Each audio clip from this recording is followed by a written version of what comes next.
start from the beginning. How did you get involved in IWA? What was your first introduction to it? Oh, wow, okay. I was a member of IWQ before it was amalgamated with the other two organisations into IWA. I joined in 2006. 2006, okay. When I was recruited. So it's a 10-year anniversary. Yeah. Yeah. My 10-year anniversary. Oh, wow. Happy anniversary. I'm a biochemist and I was recruited into the water sector. Okay. And my first conference was 2006 Beijing, and then I had to be a member, and that's how I became a member of wow. IWA.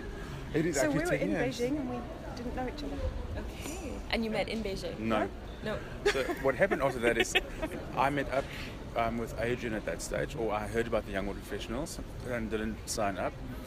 Went home to South Africa and then asked my boss if I could get involved with the young water professionals, more because I wanted to get to know the people, get to know the sector, because I wasn't in the water sector. Mm-hmm.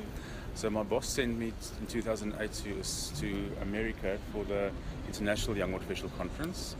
That's where I met Kati and the rest of the committee. Came back to South Africa, contacted the Water Research Commission and asked them I want to speak to somebody who's interested in youth development, and met up with her. Wow. And that's And that was in what year? 2008. Okay. Yeah. So kind of 2 years after you first came on Yes. board. And in those 2 years, what were you involved with? I was involved with the health-related water microbiology specialist group. Very limited, sort of more conference focus at Okay. that stage. Conference participation focus. I'm not sure about you.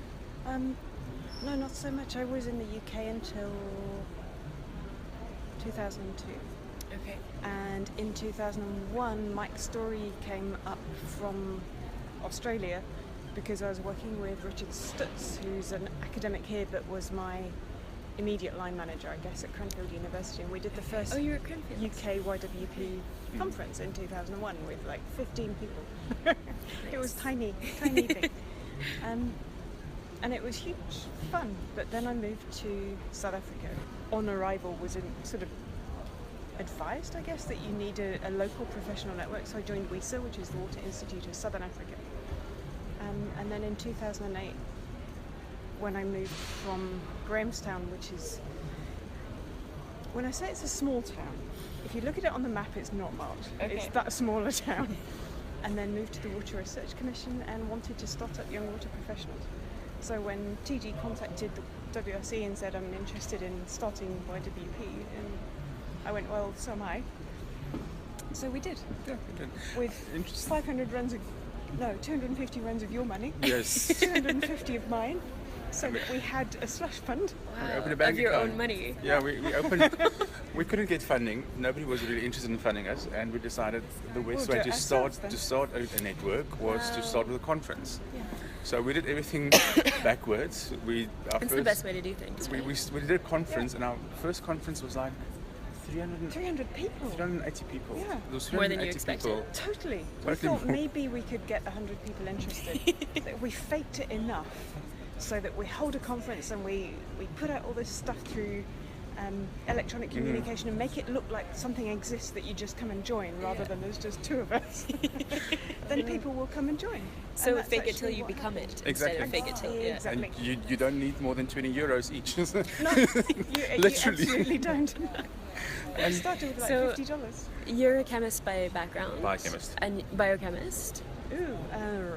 Originally an environmental biologist. Okay.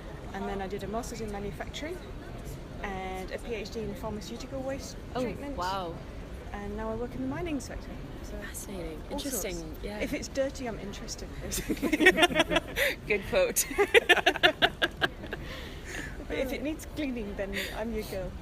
That's great. Unlike what Qantas think. When they come to the back and go, Dr. Burgess, can you help us? No. Not that kind of doctor. Nope. Yeah, that is always a fun one. No. If your toilet's blocked, then yes. Otherwise, no. So after this 300-person conference, it must have just snowballed just from went. there. It went haywire. It was unbelievable. we It was had our- life-changing. We had our It was first amazing. small committee, and then as the conference grew nearer, more people joined, and then after the conference, we had this fully fledged Tons of national people joined, committee yeah. with our first 3 chapters already started. It was The 7th one is launching this week Yeah. while we're not here. Because it's such a big Congratulations. country, we're trying to have one in every province. Okay. And Limpopo is launching. Yeah. And we're I'm not sorry, allowed to see it. I'm very ignorant about this, but how many provinces in South 9. Africa? 9. Okay. So The last 2 We're have almost there. basically got no one in them. So it's just gone, It's literally just gone like amazing. this. It was an exponential growth, and I mean we were talking the other day, both in South Africa and here, where you see what we've built and how it just keeps on evolving, keeps on growing into something that you can just stand back and go, wow, I was part of that. Congratulations, guys. That's really amazing. Sorry. And so, what if you had to speak to people who want to start this in their country? What are the lessons learned? What are the tips or tricks you would give them? I think the first one I would start off with is don't do this for a YDP. Both of us started to give back to the water sector, and I think the rest kind of evolved from there. A lot of people start with, I want to start a committee, and then this and this. They get caught up in all the technicalities and And formalities. the admin and this. And we You don't just need to. no. You have to be quite selective about the early members. If you've got too many, some people just join because they want to put something on their CV and they don't actually want to take responsibility and do anything.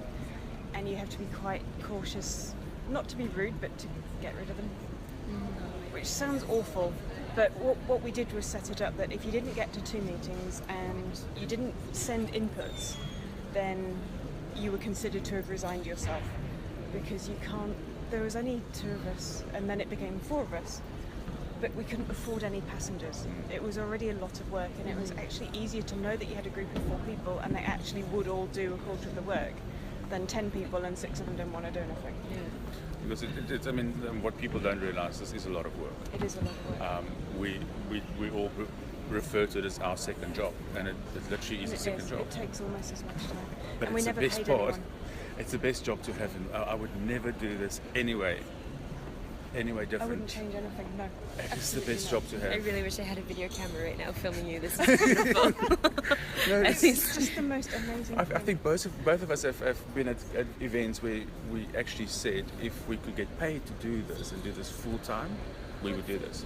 It is just, it's so rewarding. So that we have had people who've joined and said, well, I want money to come to the meetings and you need to pay me this much per kilometre, and we're just going to, no.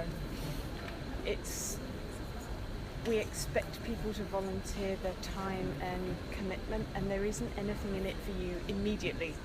So if you don't understand and value that it gives you access to the most incredible network, and it is its own reward. If you're looking for another reward, then it's not the right thing to do. I think to me you just captured the essence of IWA right there, is that if you're looking for anything other than that, I mean, that is its own reward, right? Is that It access to this absolutely is. incredible network of Yeah. people like you who are just working so hard on bringing people together and It's wanting to so give back to the worth it. water sector.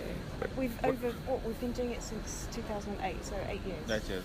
The opportunities that have just arrived in front of us because people get to know you, and once they see you doing something and they like what you're doing, often they'll come and ask you to do something else, but it's an opportunity you would never get if you just studied and then did your day job. It is so worth it. I mean, one of our colleagues, Henry Roman, that he started with us, or we got him in soon after we started. He was employed by our Department of Science and Technology, and they actually told him, "You're being employed because of your network you bring in, your skill set as well." But the tipping point for them was you come with a huge network that we built up, and I think. I wish he was here. Henry's Yeah. amazing. But people don't realize that if you don't look for it, it finds you, and you get the most amazing opportunities. We've both served on councils, on boards.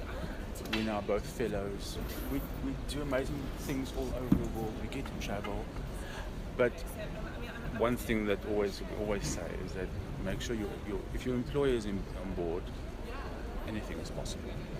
Because we both have very good That's employers not that to look say after you're us. not No. doing your day job. You have to stay up to speed on what you're actually paid to do. But they see the value of us doing this. it was amazing. And so what advice would you give to young professionals who are maybe 10 years behind in their careers? Volunteer, say yes. Just say yes Just say yes. and see what happens. If someone asks you to do something, say yes. If you don't like it, you don't have to do it again. We But go. if you do like it, it can change your life.